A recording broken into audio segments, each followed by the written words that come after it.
Itong aking pamangkin na si Nanita, iniyaya kami ng aking sisterette na si Ate Yuli na pasyalan daw namin itong Itbulaga. Eme! Sa gabing ito guys ay dadalhin kayo ni Chururut sa lugar dito sa Brisbane, Australia kung saan ay makakain mo ang lahat ng street food dito kasi global nga siya. So ibig sabihin, lahat ng country ay nandito. Tingnan mo, ang dami nang nakapila, 'di ba, na pumasok sa loob.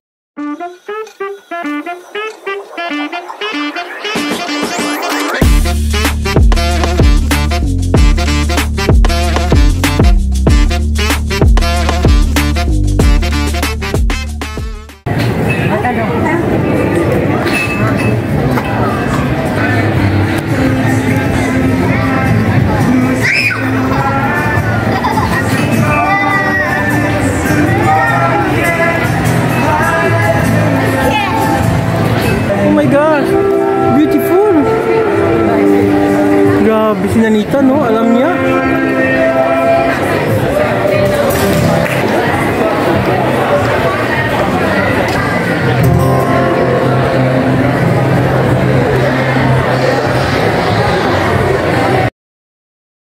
Sabi ko sa aking sisterette na si Ate Yuli, halika, dito ka lang sa tabi ko kasi kukunan natin ng 360 views itong lugar na ito. Alam mo naman, yung aking mga Kadiputan Nation, kapag hindi ko na naman binidyuhan ang lugar na ito, ayan, magre-request na naman sila.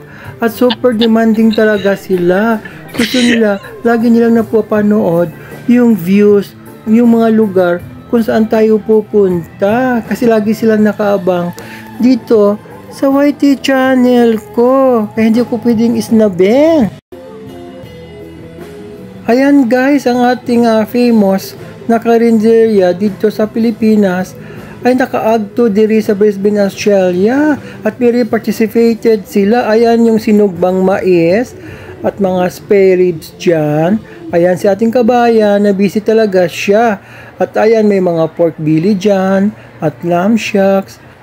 Siyempre, magpapahuli pa ba ang famous na Diwata Paris Overload? Ito, dinala niya ang kanyang fried chicken dito. Eme!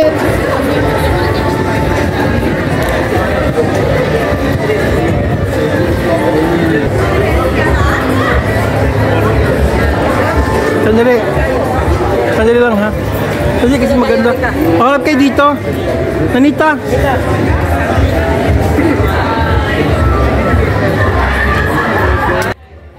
Ayan ang tita nyo. Hi! Mag-a-appearance talaga dyan.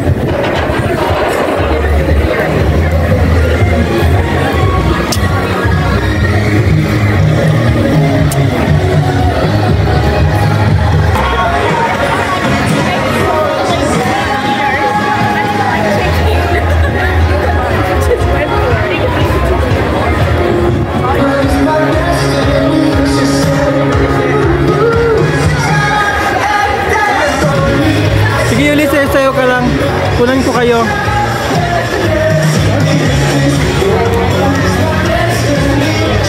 Nanita, very beautiful. Yes. Kaya nga. Oh, sandali. Ang ganda. You will stand here.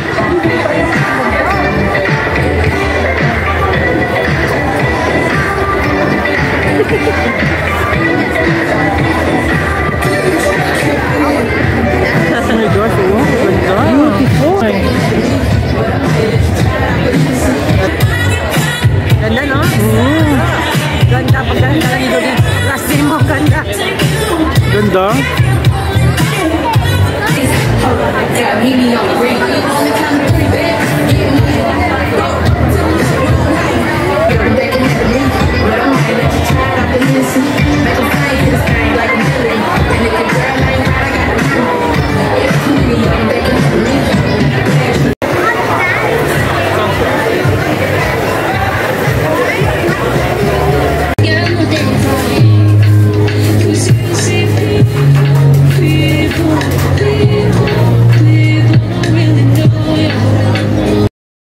O paano guys, dito natatapusin ni Chururut ang vlog ko sa gabing ito.